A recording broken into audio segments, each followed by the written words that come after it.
साल 2025 की एक सर्द सुबह शहर के सबसे बड़े अखबार में हलचल मची थी।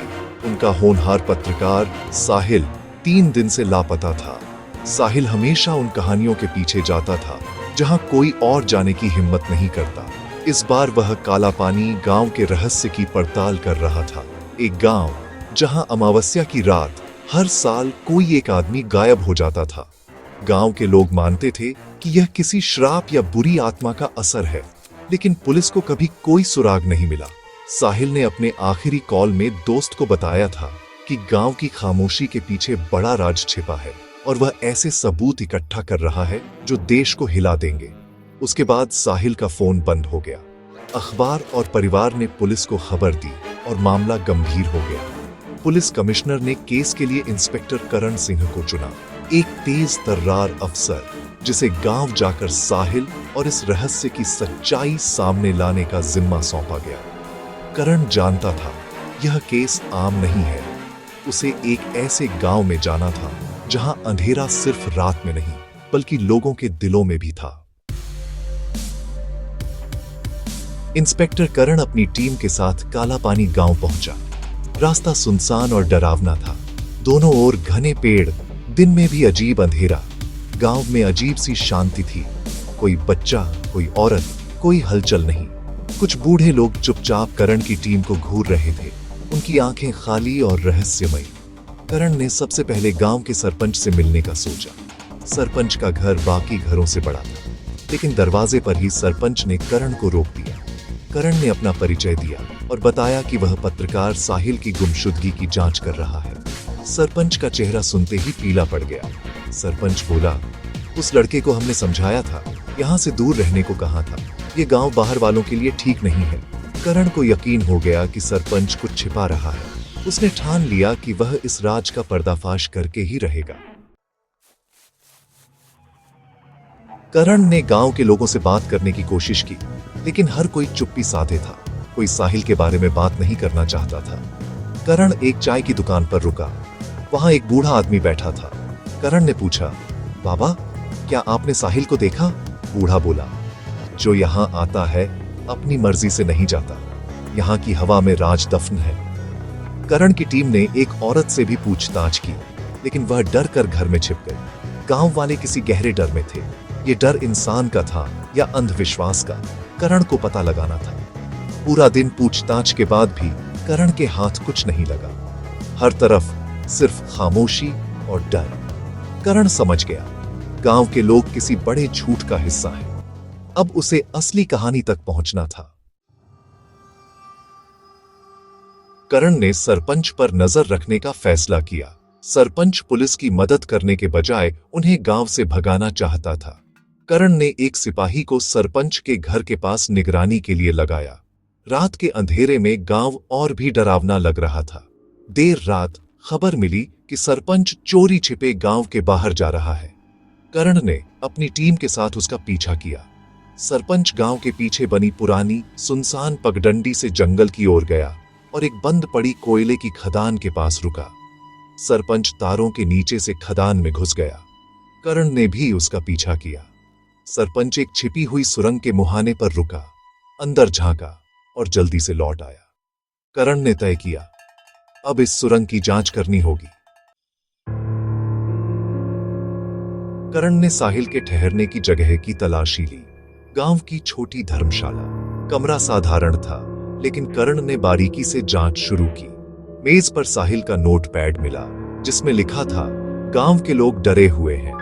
हर साल की गुमशुदगी कोई साजिश है और राज खदान में छिपा है। गद्दे के नीचे छिपा मिला साहिल का डिजिटल कैमरा। करण ने कैमरा ऑन किया। उसमें गांव, खदान और कुछ लोगों की तस्वीरें थीं।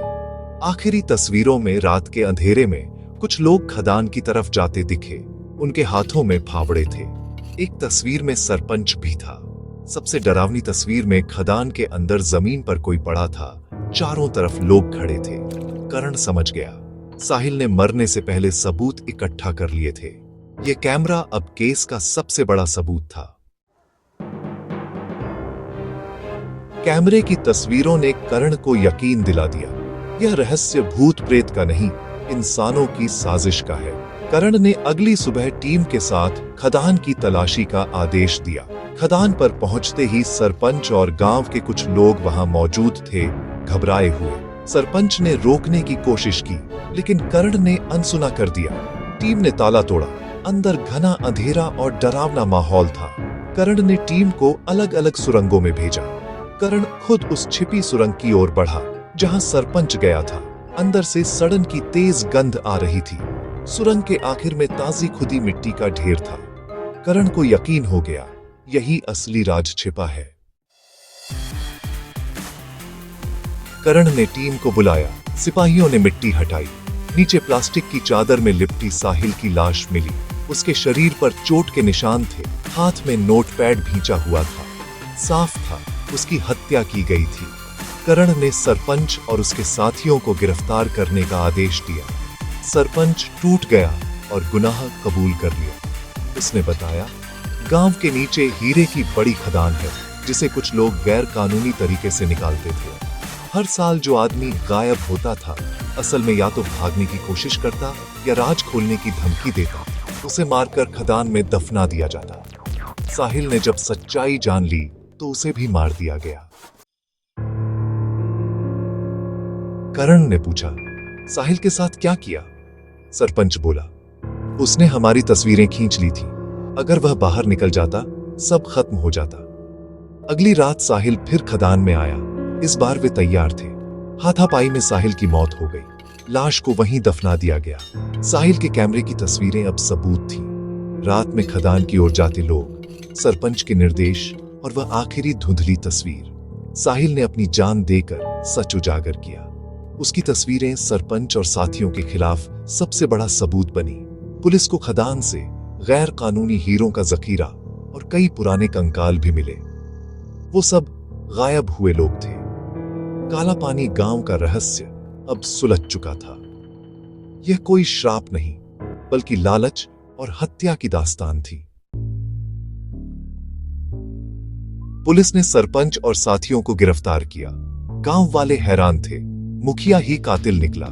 दशकों से जिस श्राप से वे डरते थे, वह उनके अपने लोगों का रचा नाटक था। गांव की खामोशी अब टूट चुकी थी। वही बूढ़ा आदमी जो चाय की दुकान पर मिला था, आगे आया। बोला, हम सब जानते थे, लेकिन डरते थे। सरपंच का खौफ था। जो भी मुंह खोलता, अगला गायब हो जाता। हमने इस झूठ को अपनी किस्मत मान लिया था। करण ने कहा, अब डरने की जरूरत नहीं।